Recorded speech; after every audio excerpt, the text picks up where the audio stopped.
Babylon is remembered as a mythic name. But it began as a real city on the Euphrates.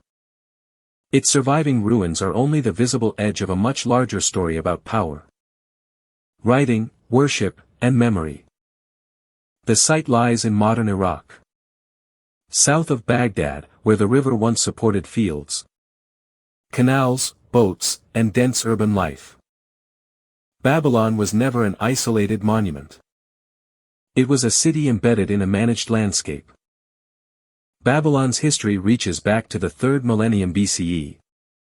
But its name became especially powerful when successive rulers made it a political center. The city grew through layers, not through one single founding moment. In the 18th century BCE, Hammurabi made Babylon the capital of a powerful kingdom. His achievement was political as much as military. He turned a regional city into a center from which laws, offices, and alliances could reach far beyond its walls. The famous Code of Hammurabi is not a modern law book dropped intact into history. It is a royal inscription on a stone stele, presenting judgments and social rules while also displaying the king's claim to order justice. That distinction matters because Babylonian law was tied to status, family, property, labor, and punishment. The text reveals an organized society. But it does not prove that every dispute was resolved exactly as the stele describes. Babylon's most durable technology was smaller than a wall. A clay tablet pressed with a reed stylus. Cuneiform could record grain, contracts, prayers, royal claims, school exercises, and observations of the sky. A tablet was not automatically a sacred relic. Many were practical records, and some were student exercises. Together they show an administrative world where writing connected households, temples, merchants, and the royal court. The city's power depended on water and accounting as much as on soldiers. Canals moved irrigation water. Fields supplied grain, and officials tracked goods that passed through temples, estates, workshops, and markets. That system made Babylon wealthy. But wealth was never evenly shared.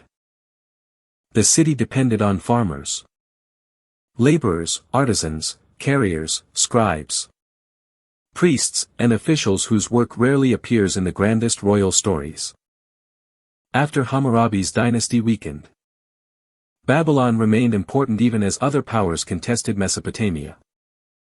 Its prestige outlasted individual kings, which is one reason later rulers kept trying to possess or rebuild it. Centuries later, Babylon rose again under Nabopolassar and the Neo-Babylonian Empire. This was not the same city frozen in time.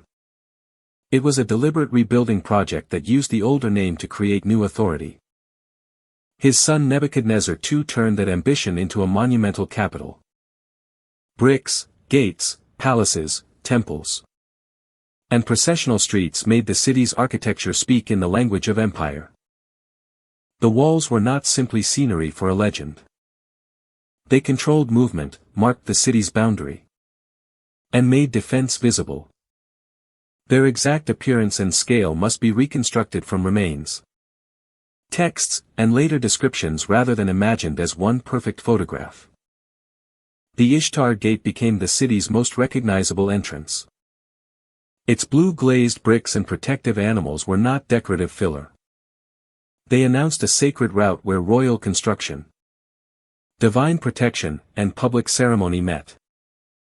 Lions lined the processional way, while the dragon-like Mushhushu and the bull of Adad appeared on the gate. These figures belonged to a visual system. Animals made the city's gods and protection legible to anyone approaching.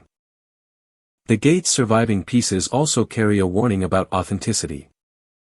Many fragments were excavated and reassembled. And the famous reconstruction in Berlin combines ancient glazed bricks with modern restoration material. At the city's religious center stood the temple complex of Marduk, Babylon's patron god. Festivals, priests, offerings, and processions connected the king's city to a cosmic order that Babylonian texts described through divine relationships. The ziggurat Etemenanki rose near that sacred center. Its original height and appearance are debated. But its stepped form and temple role help explain why later writers connected Babylon with a tower reaching toward heaven. That connection is plausible, not proven. Etemenanki is a real ancient structure, while the Tower of Babel is a later literary and religious tradition. The two belong in the same story, but they should not be presented as identical evidence. The Hanging Gardens create a similar puzzle. Ancient writers describe a wonder associated with Babylon. Yet archaeology has not confirmed a surviving garden complex there. Its fame is certain. Its exact location remains unresolved. Babylonian scholars also watched the sky with practical patience. Tablets preserve observations of the moon, planets, eclipses, and omens, building a record that links ritual interpretation with careful measurement. Their mathematics used a base 60 system, which still echoes in how we divide time and angles. That does not make Babylonian scholars modern scientists. But it does show a sophisticated numerical culture built for administration and observation. Babylonian astronomy combined prediction with omen reading. A tablet might record a celestial event and its expected consequence, revealing a worldview where observation and divine meaning were not separate fields. The city's location also made it a meeting point for goods and ideas. River traffic, overland routes, agricultural surplus, and imperial administration connected Babylon to a wider Mesopotamian and Near Eastern world. Most people in Babylon did not live inside a royal inscription. Their lives are approached through houses, tools, seals, food remains, work records, and the worn paths that archaeology finds less dramatic, but often more revealing. Religion was public time as well as private belief. New Year ceremonies carried gods through the city, and the king's participation linked ritual renewal to the political order Babylon wanted the world to see.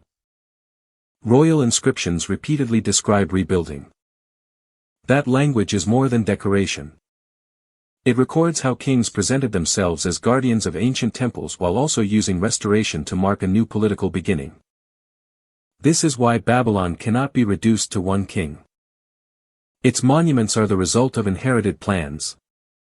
New rulers, skilled workers, old rituals, and repeated repairs that changed the city while preserving its name. Modern archaeology has also changed the story.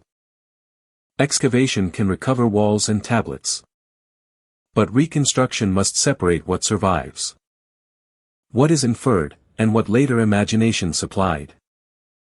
The famous Ishtar Gate therefore has two histories.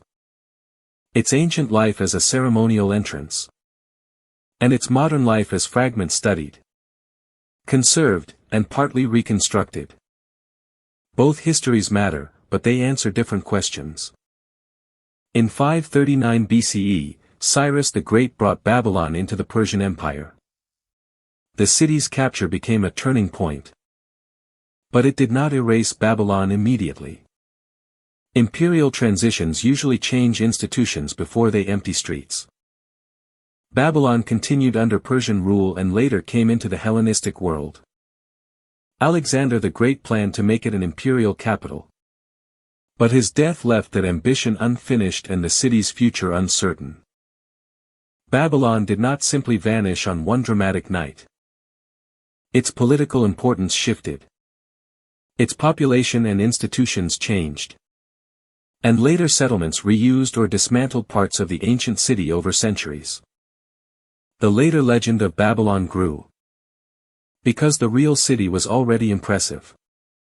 Walls became symbols, a ziggurat became a tower. A garden became a wonder. And a powerful name became a warning about ambition. Yet the evidence is strong enough without exaggeration. Babylon gives us a documented city, a rich archive of tablets, A powerful architectural tradition. And unresolved questions that remain honest rather than empty. Much of the ancient city remains unexcavated. Which means Babylon is not a closed book. Each new study can refine its streets, institutions, rituals, and relationship with the river without needing to invent a secret civilization.